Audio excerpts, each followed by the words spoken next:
If I were to ask you in Parshas Vayeira who sacrifices their child, the obvious answer is Avram at the Akeida. He almost sacrifices his son Yitzchak. That's not the only child sacrifice that's going on in these stories. So if we backtrack to last week's Parsha, we know that King Paro took Sara as his wife. He kidnapped her and held her in his palace. And there's an amazing medrash there that I came across, which says that when it was finally all over and Paro sends Avram and Sarah packing, he sends them with loads and loads of gifts. And one of the gifts he gives to Sarah is none other than Hagar, her maidservant. But how did Paro come to have her? She was his daughter. Hagar was the daughter of Paro, and he gives her away as a present to Sarah, who was his sometimes wife for a little bit. So that's the first parent who gives his child away. Next, we come across this story of Lot with the Malachim who come to visit him in Sodom, and they've come to destroy Sodom. Lot is very hospitable. He's grown up in Avram's household, and of course he's very welcoming. He offers these guests somewhere to stay, and his house immediately gets surrounded by an angry mob of men who want to get to know his guests in the biblical sense. And he's very hospitable. He's like, no, of course you can't. They're my house guests. But you know what? You can have my daughters instead. They are unmarried. They're virgins. Have your way with my daughters instead, but leave my house guests alone. Commendable. Kind of, not really. Don't know what he was thinking. So again, Lot offers his daughters, but actually the men surrounding the house are not interested in his daughters, so they manage to escape unscathed. And the next story we come across is, of course, not only do we have this Avram and Yitzchak story, but Avram also gets rid of his other son, Yishmael. Again, he sacrifices Yishmael, he gets rid of him, he throws him out of his house, he sends him off to the desert in favour of his son Yitzchak because he was being a bad influence on him. So again, we see this kind of sacrificing of a child, or getting rid of one child that Avram's forced to do. And in this case, we're told it's a good thing that Hashem wants him to do it, and Sarah tells him to do it, and Hashem says, listen to her. And then we come to the Akeida, and it's one of those stories that you can never quite get your head around. How could Hashem possibly ask Avram to do such a thing? What a great, great trial it is. How can he do that to him? Especially because at the time, actually, child sacrifice was rife.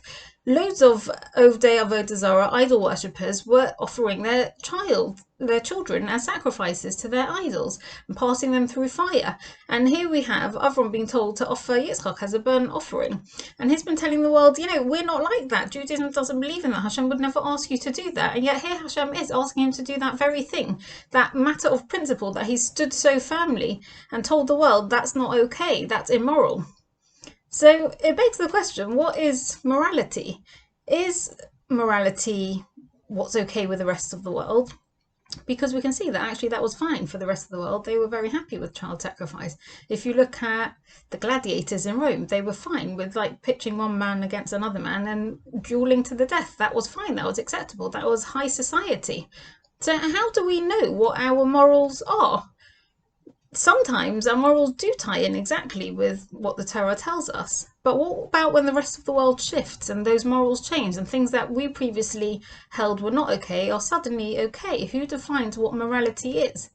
And how can Hashem tell you to do something that in your gut feels immoral? How can you offer a sacrifice? Not only was it going against his principles, it also contradicts everything that Hashem's already told him, that this son, this Yitzchak, is going to be the one who I'm going to make you into a great nation. He's going to be the one who I fulfill all my promises through you. And he's waited such a long time for him. So it's really difficult to understand. But I came across this amazing medrash in Sefer Hayashar, which describes the Akeida from Sarah's perspective. And it describes the Satan appearing on Sarah's doorstep dressed as an old man. And he says to her, do you know what's going on? I've just come from the Akeida. Do you know where Avram is? He's offering your son Yitzchak, who you've been waiting for all this time. He's offering him as a burnt sacrifice. And the Satan even has the chutzpah to lie about it. He says Yitzchak's lying there and he's crying out to his father and saying, please don't do this to me. And Avram's not listening to him. He goes ahead and he killed him anyway. And Sarah, hearing this, she's like, And she pours out this heartfelt prayer, which is incredible. And you can read it for yourself in the Medrash. But what she says is, first she addresses Yitzhak and she says, Yitzhak, you're my son who I've been waiting for 90 years. I love you so much and I can't believe this has happened to you. And I'm in agony, I'm in pain. And then she turns around to Hashem and she says, despite all my pain and despite my tears, I still see you as the true and just God. And I see this as a good thing. And I'm rejoicing that I'm able to do what you've commanded. And, you know, she has every faith that her husband, Avraham, wouldn't have done anything that Hashem doesn't want him to do. And she knows that Avram's done the right thing by listening to Hashem. And the Medrash carries on to say she goes out looking for them and she asks passers-by and she can't find them. And eventually the Satan reappears to her actually and tells her, actually, sorry, my bad, it's not actually true. He is still alive. And at that point, she died out of joy that he's still alive.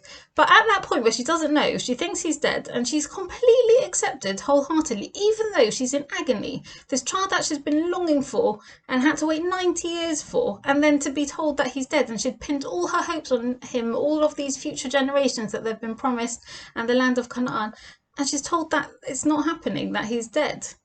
And even in that moment, she wholeheartedly accepts that Hashem is the true God and that what he has done has to be the right thing because he has said it. And I think actually that is the answer to this big question of what is the Akeida all about. I think Avram's trial, really, it wasn't sacrificing his son because that was never going to happen. It was really sacrificing everything that he knows to be true, all of his ideals, all of his beliefs, putting that aside, everything that Hashem's already told him and is now contradicting by saying that your son's going to die, the son that I promised you everything through, putting all that aside and still believing this is the right thing purely on the basis that Hashem told me to do this. And I think that is, you know, in our modern day society, that is our trial too. When the rest of the world tells you things are okay, or that, you know, the world's moved on and these are modern times, how do you reconcile that with what you know to be true because you read it in the Torah? So what is your morality? Is it what's acceptable? Is it what the rest of the world is telling you? Or is it what Hashem has told you and has always told you? Even the things that are hard and even the things that don't make sense, I think this uncertainty is what Avram is teaching us, that you can live with uncertainty. That's true faith, when you go ahead and you do things even though you don't understand it. Have a good week and a good Shabbos.